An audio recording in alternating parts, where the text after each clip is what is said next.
Photo खिंचवा लेंगे हम। ओई माता की जय। प्राचीन काल में किसी नगर में एक साहूकार रहता था। उसके 7 लड़के थे। दीपावली से पहले साहूकार की स्त्री घर की लिपा पोती के लिए मिट्टी लेने खदान में गई और खदान में खुदाल से जब मिट्टी खोदने लगी तब देव योग से उस जगह एक सेह की मादती सहसा उस स्त्री के हाथ से खुदाली सेह के बच्चे को लग गई, जिससे सेह का बच्चा उसी क्षण मर गया। यह हत्या देखकर उस स्त्री को बहुत ही दुख हुआ। इसमें दो दाने गिरती हाँ दुख हुआ, परंतु अब आपकी आई बनते दी कर देते मरण दे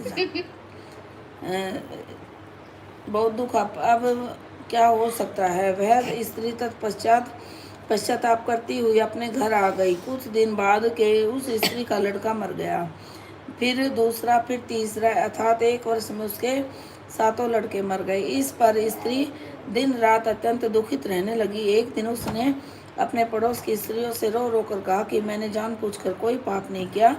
हाँ, एक बार मैं मिट्टी खोदने गई थी और खदान में जब मिट्टी खोदने लगी सहसा मेरी खुदाली से एक सेह का बच्चा मर गया था।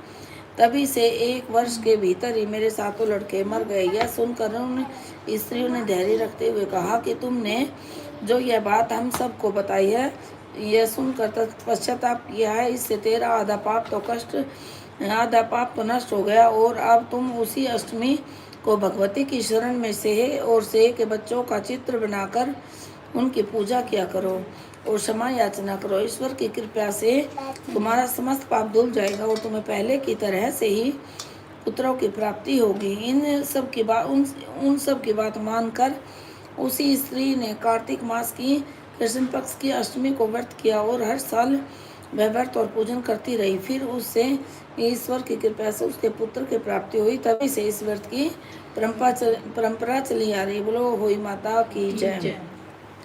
प्राचीन काल में झांसी